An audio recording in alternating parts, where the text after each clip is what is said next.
세월호 특별법이 유가족들이 지켜보는 가운데 국회 본회의를 통과했습니다. 유가족들은 특별법이 미흡하다고 여기면서도 통과되는 순간 눈물을 참지 못했습니다. 새누리당 김무성 대표가 이른바 끝장 토론을 벌이겠다고 공언하고 공무원들을 만났습니다. 만나자마자 철회 불가 입장을 밝히는 바람에 끝장이라는 말이 무색하게 면담은 30분 만에 끝나버렸습니다. 민주노총 사상 첫 직선제가 4파전으로 치러집니다. 오늘 후보 등록을 마침에 따라 공직선거를 제외한 최대 규모의 선거전이 시작됐습니다. 4대강 비리를 파헤쳐도 모자랄 판에 정부는 5대강을 파겠다고 합니다. 임진강 준설 사업에 대한 정부의 타당성 조사 결과를 분석해봤더니 엉터리였습니다. 월드리뷰에서는 미국 중간선거 결과를 살펴보겠습니다. 그리고 오늘 뉴스 훅에는 최경환 경제부총리가 등장합니다. 11월 7일 금요일 뉴스K 잠시 후에 시작하겠습니다.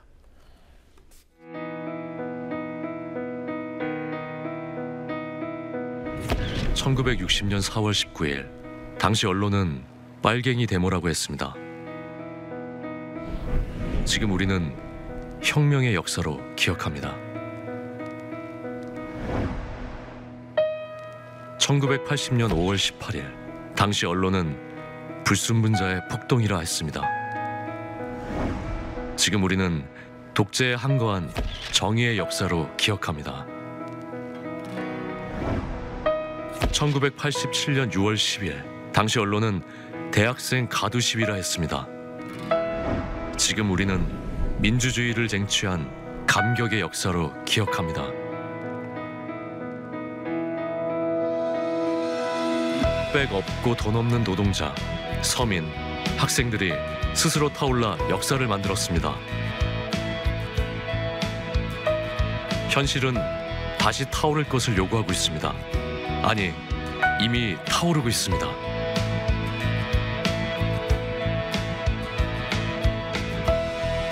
빨갱이를 종북으로, 불순분자를 외부 세력으로, 언론은 말만 바꿨을 뿐 역사를 부정하고 있습니다. 2014년 4월 1일 국민TV가 개국한 이유입니다. 국민TV는 역사를 역사로 기록하겠습니다.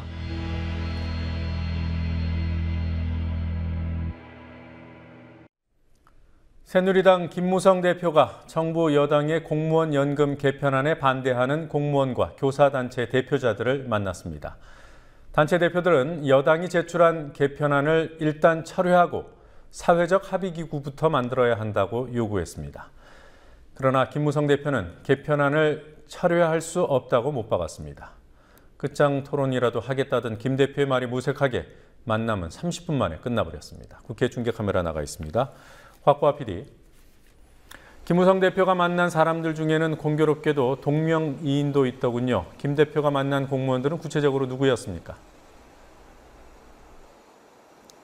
네, 김무성 대표는 오늘 전국 단위 공무원 노조 2곳과 교총, 전교조 등이 소속된 공투본을 만나 이른바 끝장 토론을 할 계획이었습니다. 하지만 공투본 측은 입장하자마자 공무원연금 개혁 논의를 위한 사회적 합의기구를 만들고 공무원연금법 개정안을 철회해야 하며 개편안 연내 처리 여부에 대한 입장을 명확히 해야 한다고 요구했습니다. 이에 대해 김무성 대표는 내 입으로 연내 처리라고 못 박은 적 없고 공동 발의한 법안이라 쉽게 철회할 수 없다고 답했습니다. 사회적 합의기구에 대해선 필요하다면 야당과 논의해보겠다고 말했습니다. 그러자 김 대표와 동명이인인 김무성 한국교총정책본부장이 사회적 합의기구에 대한 의지를 밝혀달라고 다시 한번 요청했지만 김무성 대표는 이런 분위기에선 합의기구가 효과가 없을 것이라고 말했습니다. 이 같은 입씨름이 오간 끝에 공투본 측은 30분 만에 자리를 박차고 일어났습니다. 당시 상황 보시겠습니다. 저희가 듣고 싶은 이야기는 오늘 저희가 계속적으로 말이 좀 맴도는 이유는 상임위가 아니라 새누리당에 어떤 의지가 있느냐라는 걸 물어보는 겁니다. 그것이 대화에 풀 수 있는 하나의 고리다. 이 말씀을 드리고 있는 겁니다. 그렇기 때문에 오늘 말씀을 애돌려서 이야기를 하지 마시고 그거에 대해서 새누리당의 의지가 어떤 건지를 우리 확인하면은 진정한 대화에 임할 수 있다는 말씀으로 다시 한 번 더 이해를 좀 충고를 좀 부탁을 드리고요. 사회적 합의 기구에 대한 새누리당 차원의 의지를 말씀해 주십시오. 사회적 협의기구라는 것은 쌍방향 대화를 갖다 해가지고 서로를 이해하고 충분한 토론을 갖다 하기 위해 목적으로 사회적 협의기구를 만들고 있는 건데 오늘처럼 이렇게 일방적으로 말씀하신다고 그러고 저희들 입장 이야기를 좀 막으시고 이런 분위기 속에서 사회적 협의기구가 과연 얼만큼 효과를 낼 수 있겠는가 하는 것에 대한 의문이 표시가 됩니다. 그리고 이것은 어디까지나 의원 발의입니다. 의원 발의인데 이것을 일방적으로 밀어붙인다 하는 표현도 좀 틀린 표현이라고 생각이 됩니다. 제가 사진이 만나러 드리는 것 같아요.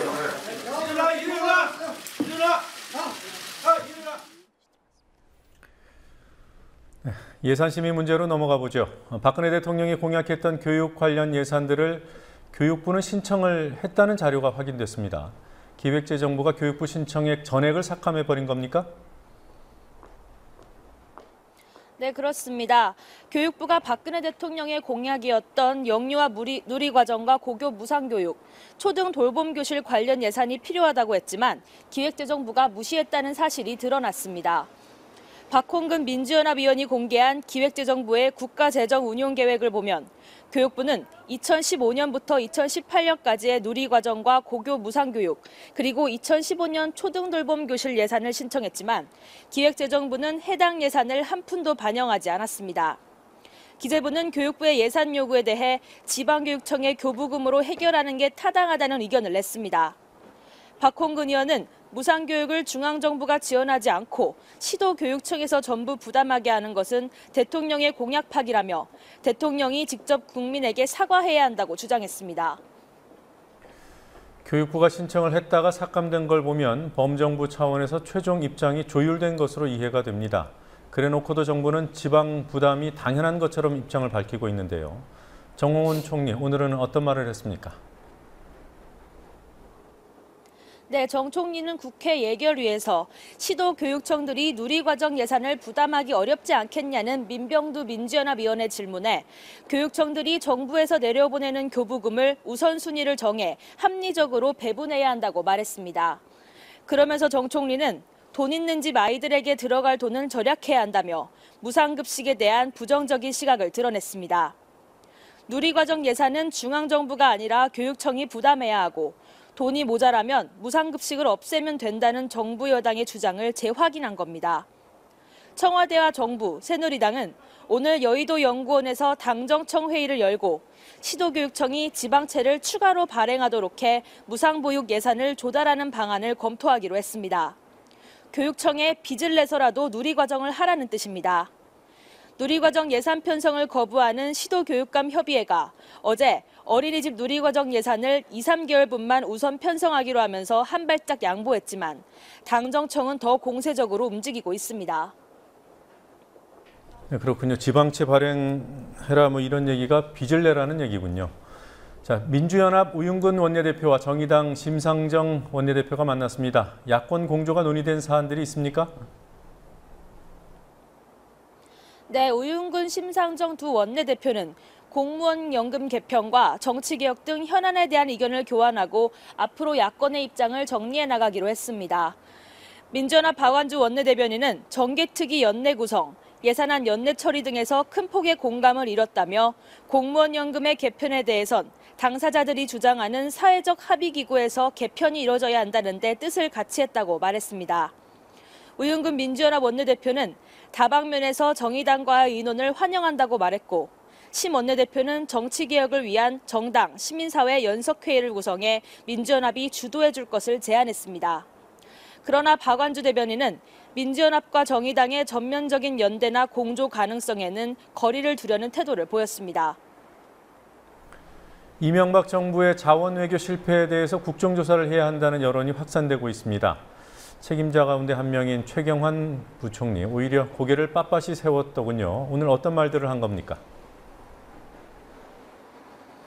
최 부총리는 MB 정권의 자원 외교에 대해 41조 원을 투자해 36조 원을 날렸다고 볼 게 아니라 자본 투자 회수 기간이 기니까 5년에서 10년 이후에는 회수율이 100%가 넘을 것이라고 말했습니다.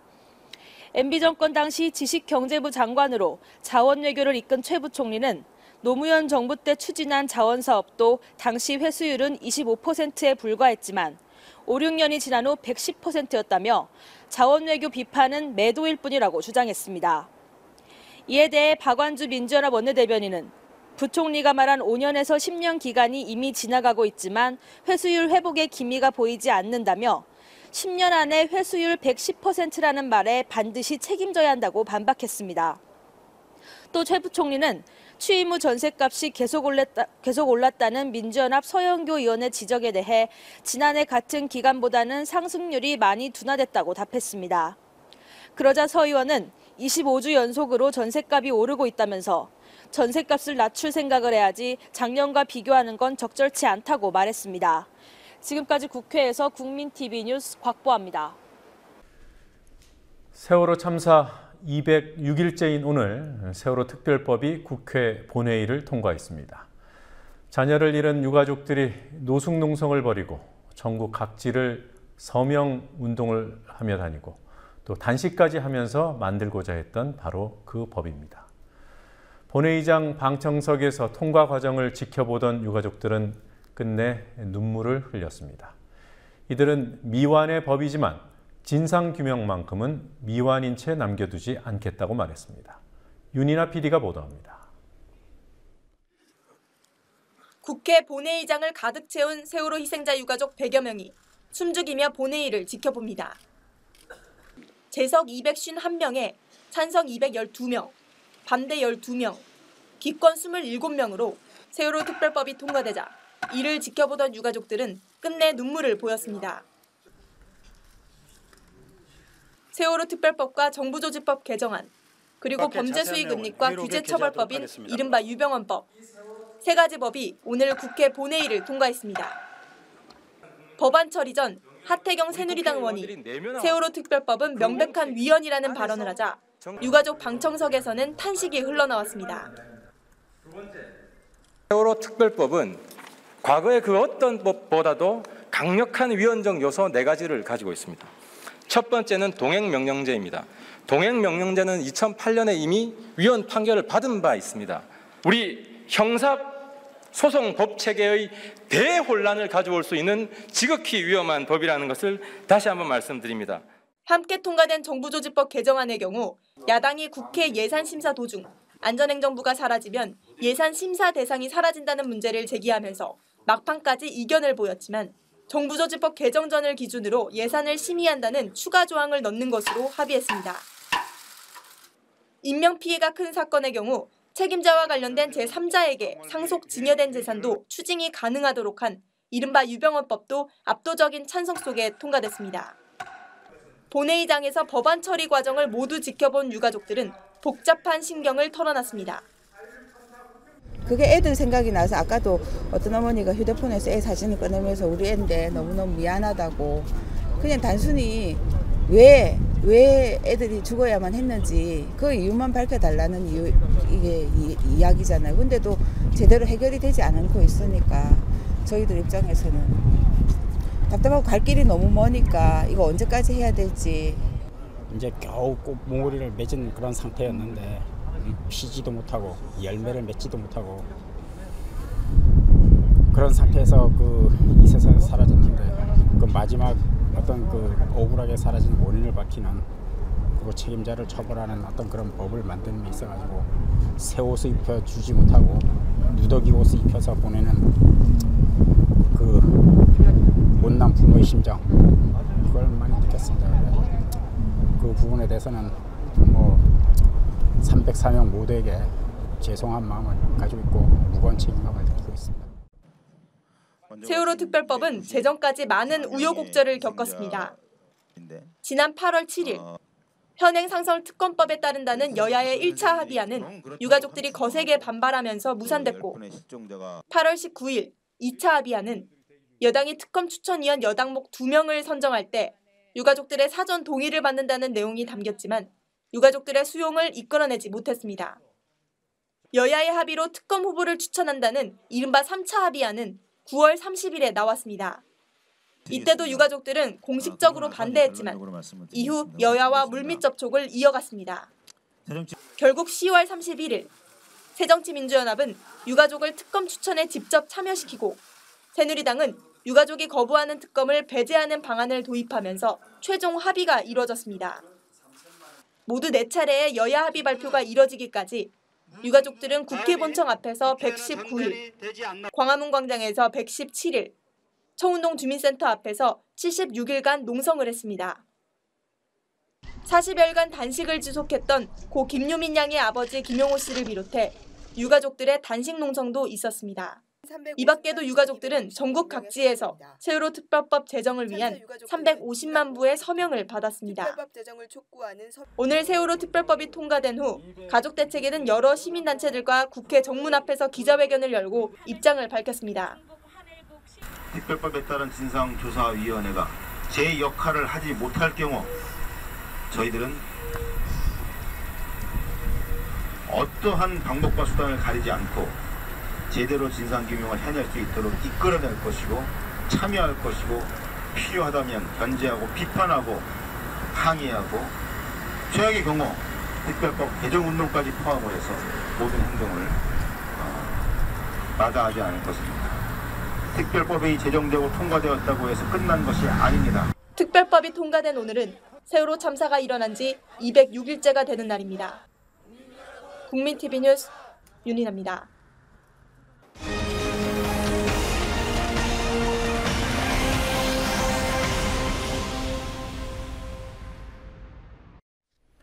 사상 첫 번째 직선제로 치러지는 민주노총 임원 선거가 4파전으로 확정됐습니다. 후보 등록 마감일이었던 오늘에만 4팀의 후보가 등록했습니다. 이번 선거는 유권자가 62만 명으로 공직선거를 제외한 최대 규모의 선거라는 의미가 있고 민주노총 임원 선거에서는 처음으로 위원장과 사무총장 외에 수석 부위원장까지 3명이 한 조를 이루는 3인 러닝메이트제가 도입됐습니다. 후보가 확정됨에 따라 다음 달 3일 투표까지는 25일간의 치열한 선거전이 노동계를 뜨겁게 달굴 것으로 보입니다. 민주노총에 나가 있는 뉴스K 취재진 연결해 보겠습니다. 성지훈 PD. 네, 민주노총에 나와 있습니다. 네, 후보 등록 마감 결과부터 전해주시죠. 후보 등록은 오후 6시에 마감됐습니다. 위원장, 수석부위원장, 사무총장의 러닝메이트대로 진행되는 선거에 총 4팀의 후보가 등록을 마쳤습니다. 이후 7시부터 각 후보 측과 민주노총 선거관리위원들이 모여 간담회를 진행했습니다. 간담회에서는 기호 추첨이 있었고 선거 규칙 등에 대한 설명과 준수 합의가 이루어졌습니다. 기호 1번은 정용권 후보, 2번은 한상균 후보, 3번은 허영구 후보, 4번은 전재환 후보로 결정됐습니다. 후보 등록을 마친 후보들은 러닝메이트인 수석부위원장, 사무총장 후보들과 함께 8일 0시를 시작으로 선거운동에 돌입합니다. 네, 출마한 후보들은 어떤 사람들입니까? 기호 1번 정용권 후보는 2007년 민주노총 사무금융연맹위원장, 2009년 민주노총 부위원장을 지냈습니다. 현재는 국민연금 바로 세우기 국민행동의 집행위원장과 중앙노동위원회 위원으로 활동 중입니다. 정용권 후보는 반명자 전 공무원노조 수석부위원장을 수석부위원장 후보로, 이재용 전 서울지역본부장을 사무총장으로 캠프를 꾸려 민주노총 위원장 선거에 도전합니다. 기호 2번 한상균 후보는 2009년 금속노조 쌍용자동차 지부장을 지냈습니다. 2009년 쌍용자동차의 77일 파업을 이끌었고 이후 파업을 지도한 이유로 구속됐다가 2012년 8월 형기 3년을 다 채우고 출소했습니다. 출소 3개월 만인 2012년 11월에는 쌍용차 사태 해결을 요구하며 평택 쌍용차 공장 앞 송전탑에 올라 6개월간 고공농성을 벌이기도 했습니다. 한상균 후보의 러닝메이트로는 최종진 전 서울지역본부장과 이영주 전교주 수석부위원장이 각각 수석부위원장과 사무총장 후보로 나섭니다. 기호 3번 허영구 후보는 1기부터 5기까지 14년 동안 부위원장을 맡은 인물입니다. 2006년에는 한미 FTA 반대 투쟁으로 구속되기도 했습니다. 현재는 좌파 노동자회라는 단체의 대표직을 맡고 있습니다. 허영구 후보의 러닝메이트로는 수석부위원장 후보의 김태인 전 안암반도체 노조위원장, 사무총장에는 신현창 전 한국GM 비정규지회장이 출마했습니다. 기호 4번 전재환 후보는 2005년 위원장 공석 사태 민주노총에서 비대위원장을 역임했습니다. 이후 금속노조 위원장과 민주노총 인천본부장을 지냈습니다.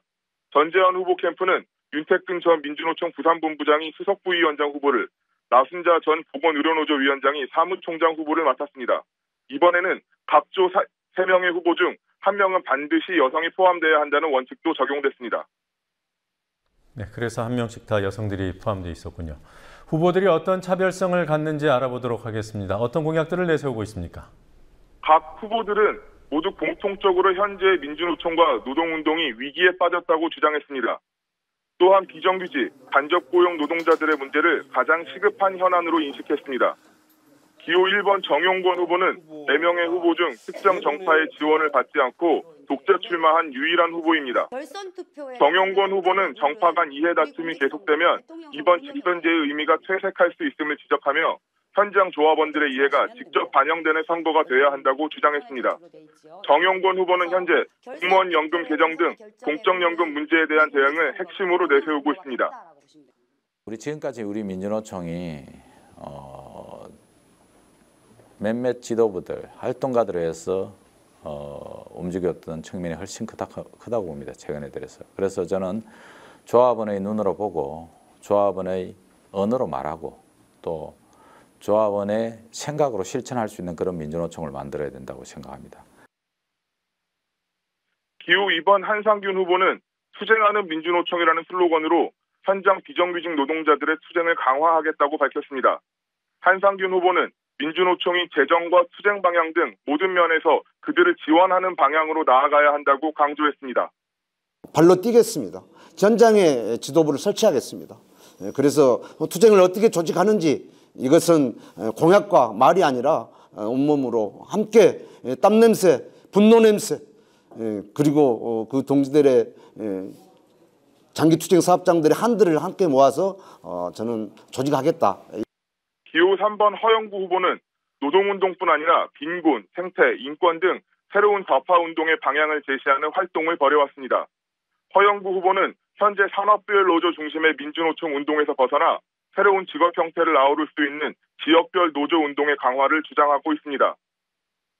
시대에 맞는 이 투쟁 조직은 지역 투쟁을 중심으로 하고 1년에 대규모 한 차례 투쟁을 민주노총 중앙이 총괄하되 산별 노조는 이 전략이라든가 정책이라든가 기획, 교섭 이런 조직 능력을 중심으로 역할을 나누겠다. 기호 4번 전재환 후보는 민주노총 내 최대 정파로 알려진 전국회의와 중앙파의 연합 후보입니다.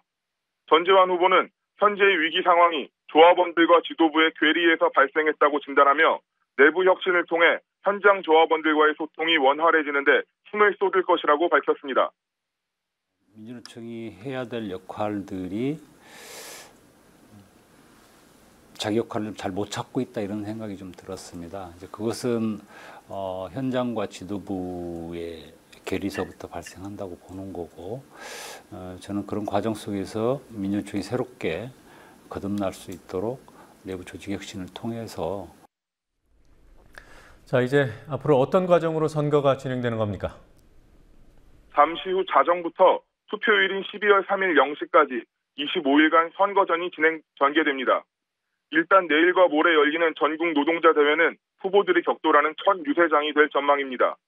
후보자들은 11월 11일 제주를 시작으로 부산, 울산, 대구, 광주, 경기 등 총 16개 민주노총 지역본부를 순회하며 합동 유세를 펼칩니다. 11월 15일과 29일에는 국민TV 생중계를 통한 후보자 간 정책 토론회도 예정돼 있습니다. 투표는 12월 3일부터 9일까지 일주일간 진행됩니다.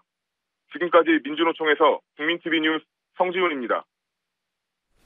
네, 이번 민주노총 선거가 노동자들의 축제로 치러지기를 바랍니다. 자, 이명박 정부가 들어선 뒤 지금에 이르기까지 이른바 박정희 기념 사업이 활발하게 진행되어 왔습니다. 정치적 논란이 많을 수밖에 없는 한마디로 독재자 기념 사업에 국민 세금까지 투입돼 왔습니다. 지난 7년 동안 박정희 기념 사업에 투입된 정부와 도, 시 예산이 거의 1,000억 원입니다. 그리고 내년 예산에도 400억 원이 편성됐습니다. 강신혜 PD가 보도합니다. 2008년부터 내년까지 8년 동안 박정희 기념사업에 쓰였거나 쓰일 돈은 모두 1,356억 5천만 원에 이릅니다. 내년도 예산 403억 원이 포함된 액수입니다. 이 중 84%에 해당하는 1,136억 원은 박 전 대통령의 고향인 경북 구미시가 시 예산뿐 아니라 경상북도와 중앙정부 예산까지 지원받아서 집행했거나 집행할 예산입니다. 먼저 구미시는 2008년부터 2013년까지 박 전 대통령의 생가를 공원으로 만드는데 286억 원을 사용했습니다. 여기에는 시비 261억 원 외에 경북도비 25억 원이 투입됐습니다. 일종의 박물관인 민족중흥관 건립에는 구미 시비만 65억 원이 들어갔습니다. 2011년에 시작해 아직도 공사가 진행 중인 새마을 테마공원 사업은 총 888억 원짜리 대형 사업입니다. 여기에는 시비 536억 원, 도비 70억뿐 아니라 국비 180억이 내년까지 투입되고 2017년까지 100억 원 정도가 추가로 들어가게 됩니다. 구미시는 추도제와 탄신제라는 이름의 행사에도 시예산을 사용해왔습니다. 박 전 대통령이 사망한 10월 26일 추도제에는 1,000만 원 이상씩 쓰고 있고 박정희 탄신제에는 매년 7천만 원 이상이 들어가는 대규모 행사로 치러왔습니다. 심지어 박 전 대통령을 기념하기 위한 미술 공모전까지 열어서 도비와 시비로 매년 2억에서 3억 원 정도의 예산을 쓰고 있습니다. 경북도 내 일부 다른 시군에서도 이른바 박정희 사업을 벌여왔습니다. 포항시에 있는 새마을운동 체험공원에는 42억 원이 들어갔습니다.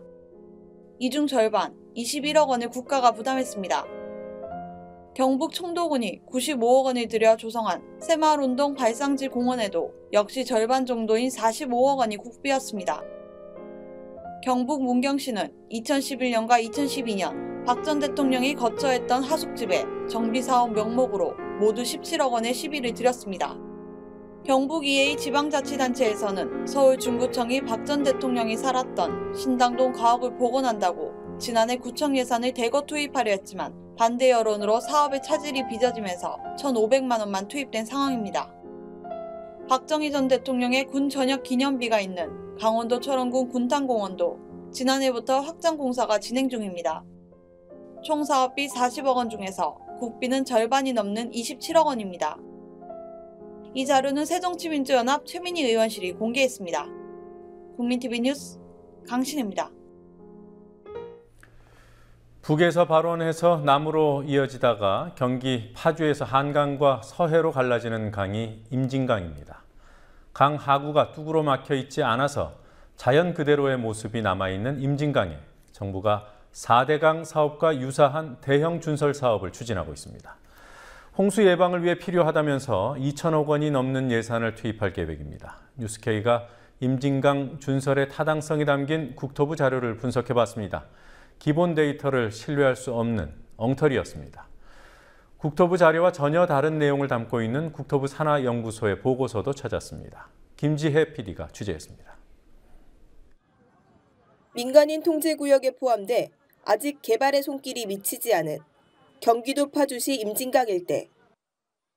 이곳은 환경부가 최우선으로 보전해야 하는 곳으로 지정할 만큼 생태와 환경 보존 가치가 높은 지역입니다. 하지만 지금 임진강에는 4대강 사업과 유사한 대규모 준설 사업 바람이 불고 있습니다. 임진강 거곡마정지구 하천정비 공사를 추진하는 주체는 국토교통부 서울지방국토관리청. 서울국토청은 과거 이 지역에 자주 발생했던 홍수 피해를 줄이기 위해 이 사업이 필요하다고 설명합니다. 실제로 임진강 하류에 위치한 파주시 문사릅 일대는 지난 1990년대 말 3차례 큰 물난리를 겪었습니다. 3차례 홍수에서 발생한 재산 피해액만 2천억 원 이상, 사망자도 45명이나 됐습니다.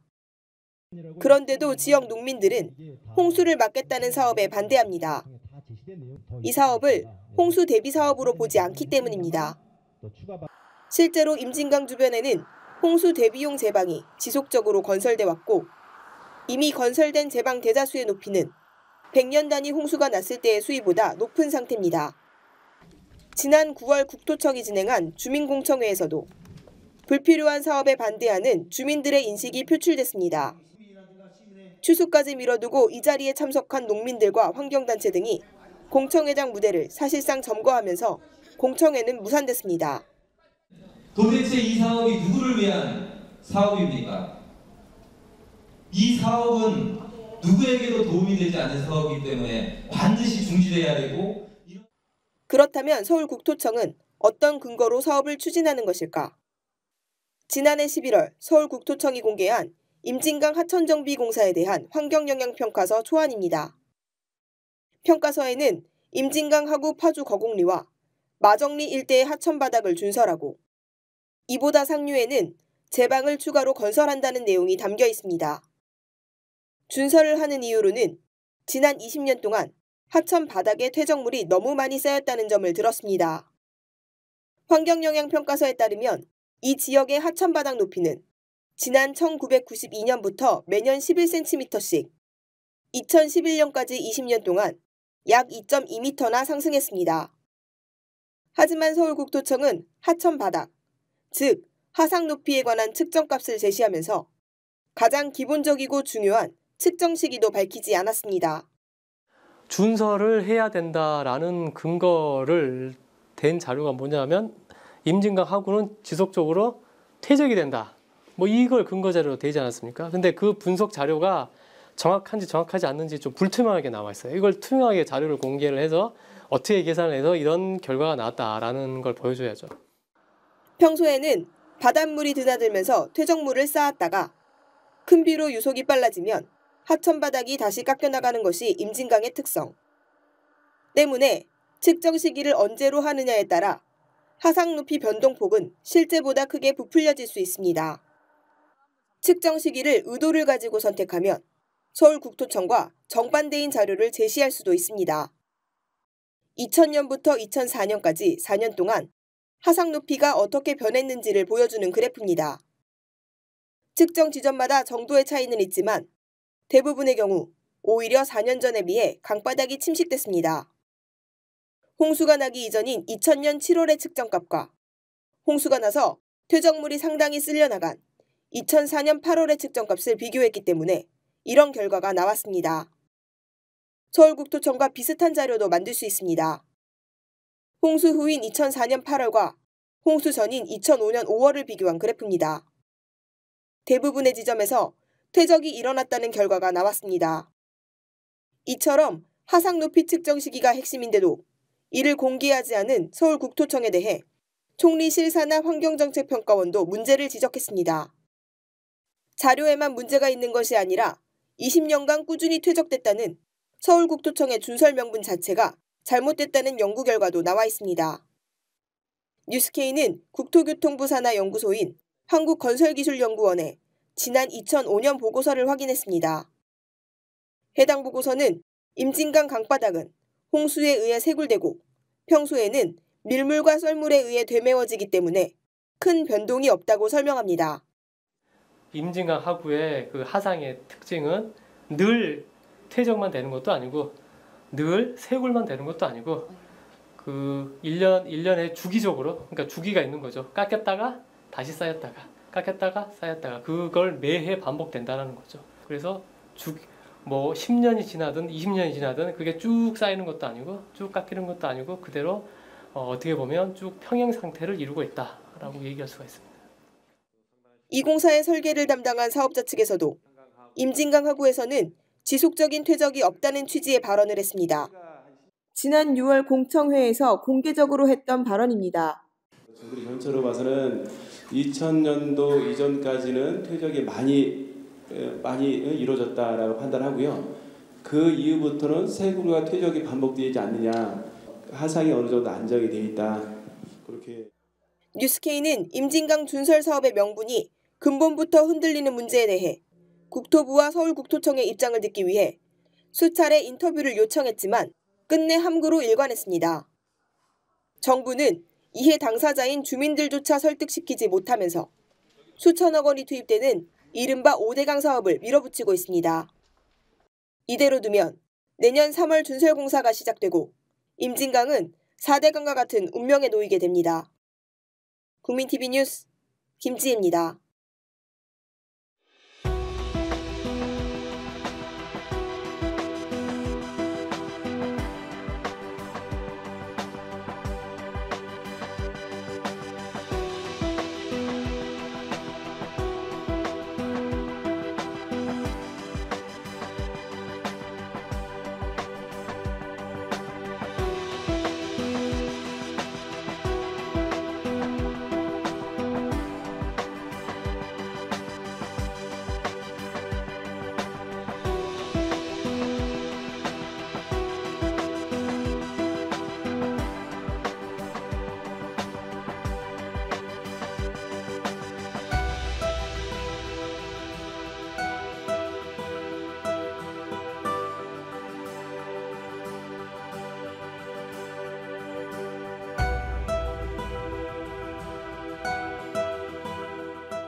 경기가 살아나고 심리가 살아날 때까지 저시 정책을 과감하게 확장적으로 운용을 하고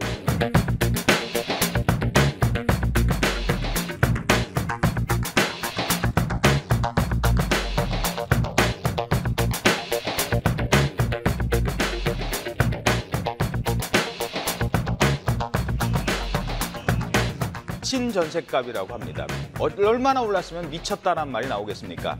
생각을 해보십시오. 한 달에 2천만 원 올려달라고 합니다. 서울 아파트의 평균 전셋값이 최근 1년 사이 2,700만 원 가까이 올랐는데요. 정부의 부동산 대책에도 전셋값 고공행진은 계속되고 있습니다.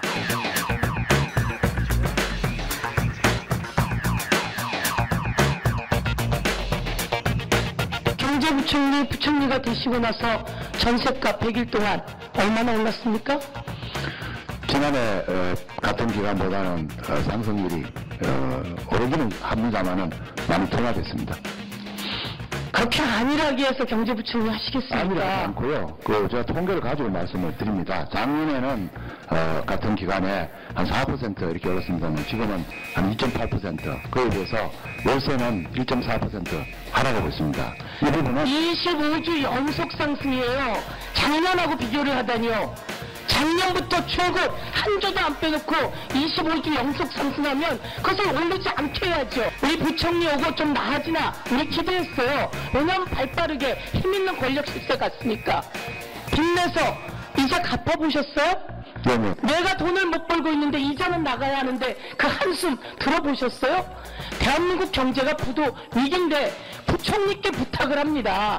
살려내십시오. 제가 좀 설명을 좀 올리겠습니다. 예.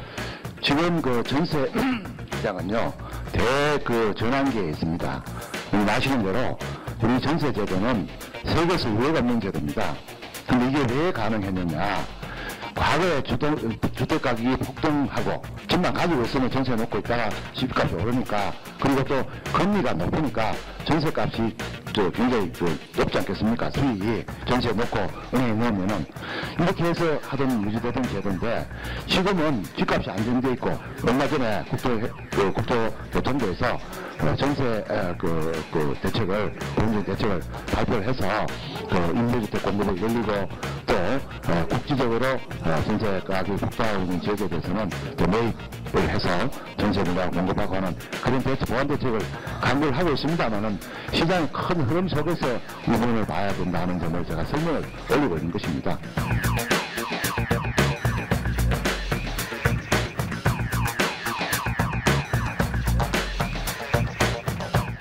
현실을 보십시오, 현실을. 그래서 저희들이 어떻게 하든지 전세를 살아보셨습니까? 네? 전세를 살아보셨고 전세금 올리는 서름 느껴보셨습니까? 전세를 살아보셨고 전세금 올리는 서름 느껴보셨습니까? 저는 지역구에 지금 전세를 살고 있습니다.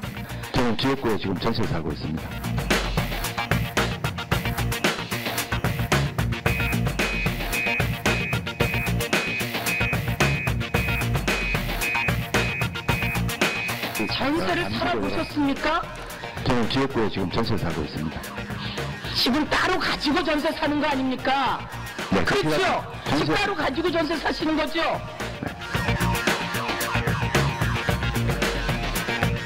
저는 지역구에 지금 전세 살고 있습니다. 네.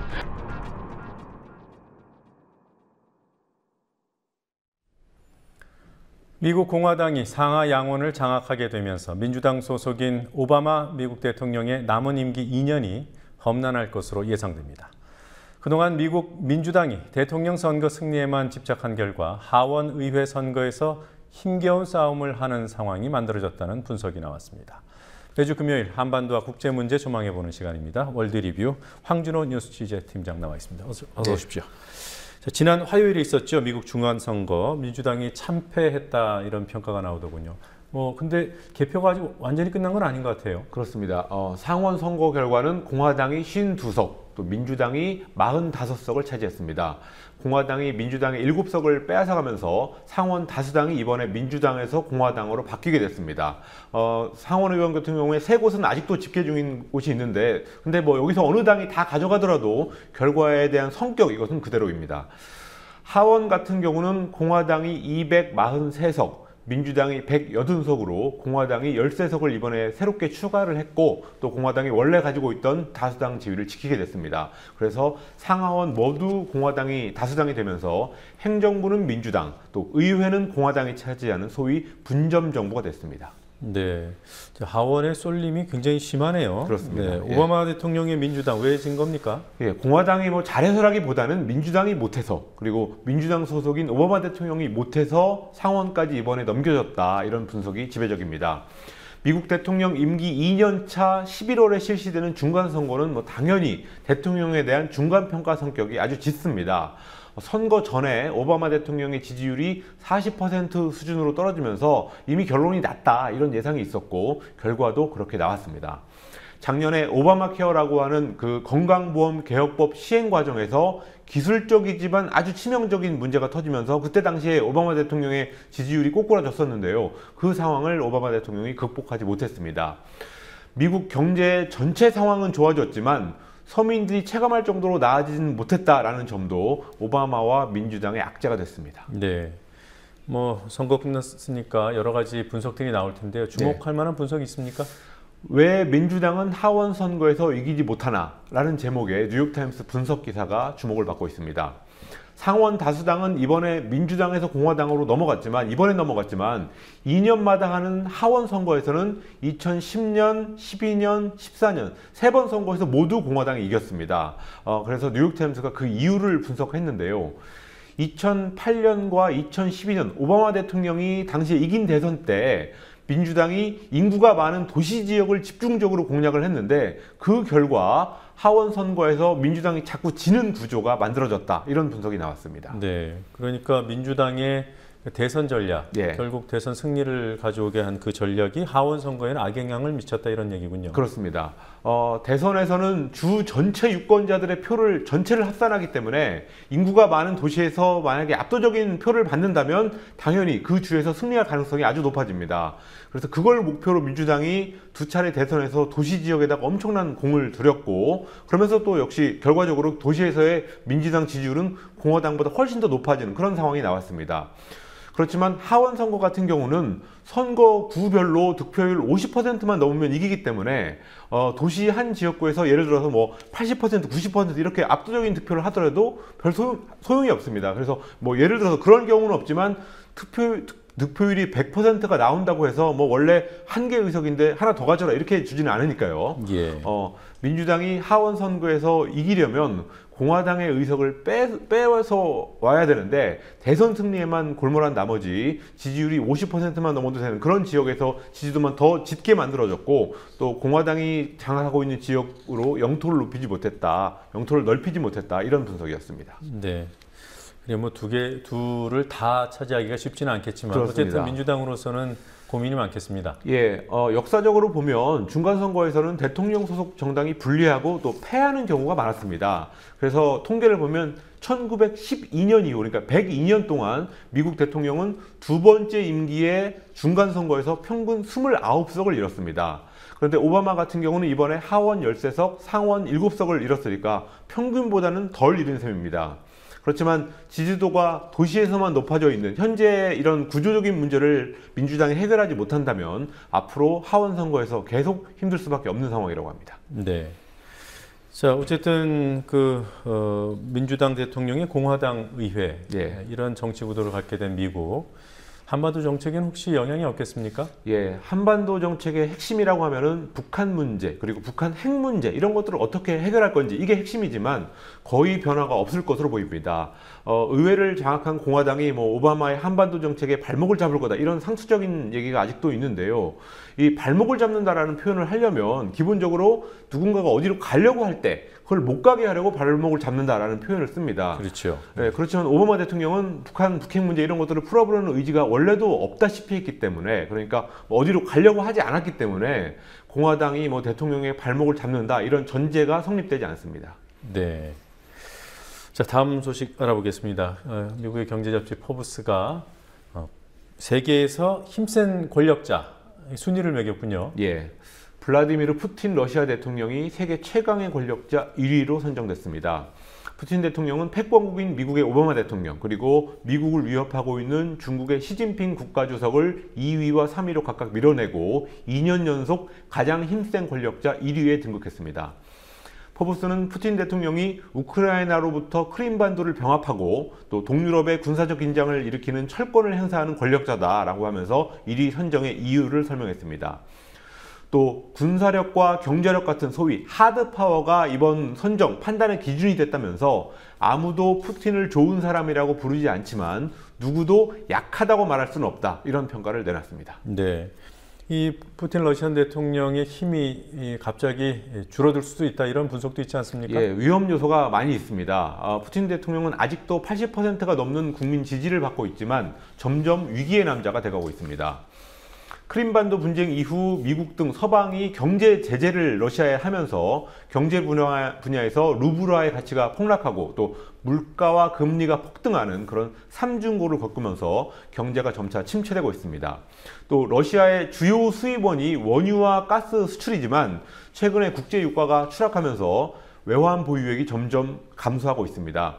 러시아가 그러다 보니까 디폴트에 빠지게 될 거다 이런 우려까지 지금 제기되고 있는 실정이고 또 미국에서 셰일 에너지가 개발되고 그러면서 에너지 값이 점차 떨어지는 상황 이런 것들이 푸틴의 목을 조금씩 조르고 있습니다.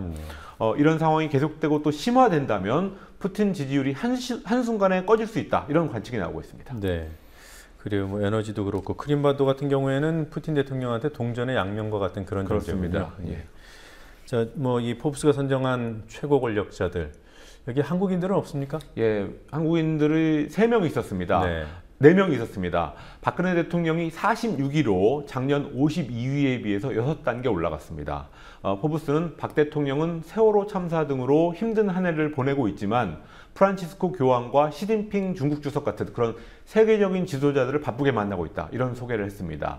또 중국 국가주석이 취임 후에 북한보다 한국을 먼저 방문한 것은 처음이다. 이런 점도 소개를 했습니다. 그리고 이건희 삼성전자 회장 그리고 이재용 부회장이 공동 35위에 올랐고요.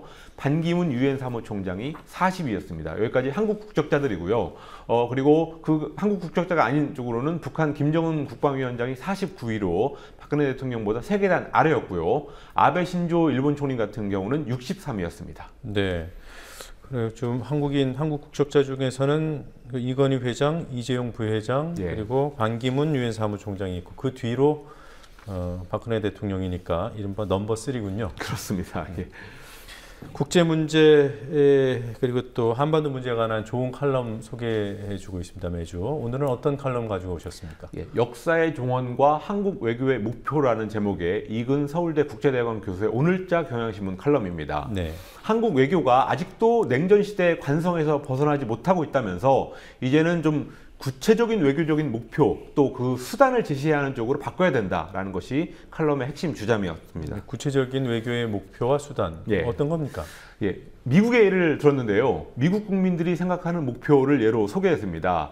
시카고 카운슬이라는 곳이 조사를 해서 내놓은 결과인데 미국 노동자의 일자리 보호를 외교의 최우선 목표로 삼아야 된다라는 의견이 미국에서 가장 많았습니다.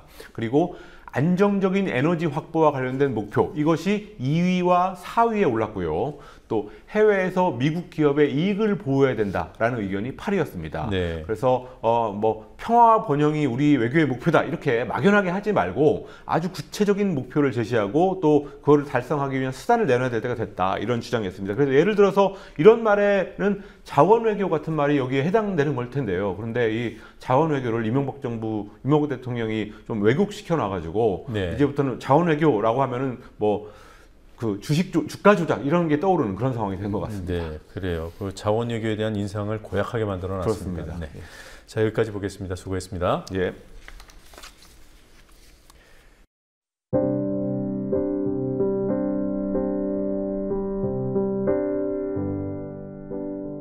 해 떨어지도록 일했습니다. 기계도 지치고 사람도 지쳤습니다. 용마루 끝 망화 위에 새 한 마리 날아와 앉았다 갑니다. 해 진다고, 하루에 저물었다고, 하루 잘 살았느냐고 묻는 듯합니다. 부지런히는 살았다고, 오늘도 열심히는 살았다고 대답합니다. 새는 대답 듣지 않고 갔습니다. 내일도 종일 일해야 합니다. 명승 아니어도 단풍이 좋습니다. 어디서나 물드는 가을잎이 앞산 뒷산에 가득합니다. 좋은 주말 보내시기를.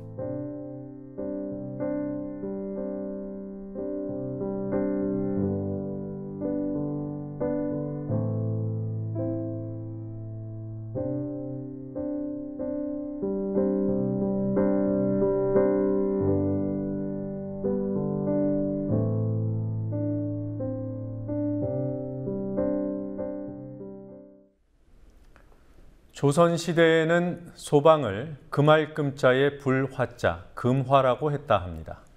세종 8년, 1426년에 만들어진 금화도감이 최초의 소방관청이라고 하는군요. 소방방재청의 전신인 셈입니다. 오늘 소방의 날 기념식이 열렸습니다. 소방의 날은 11월 9일이지만 그날이 이번에는 일요일이어서 기념식을 당겼습니다. 공교롭게도 오늘 소방방재청이라는 독립청을 없애고 소방본부로 격화시키는 정부조직법이 국회 본회의를 통과했습니다. 일선 소방관들의 반대가 묵살되고 청장과 차장까지 옷을 벗은 직후, 그것도 정부조직법 통과로 이른바 확인 사살이 이루어진 당일에 소방관들은 소방의 날을 기념해야 했습니다.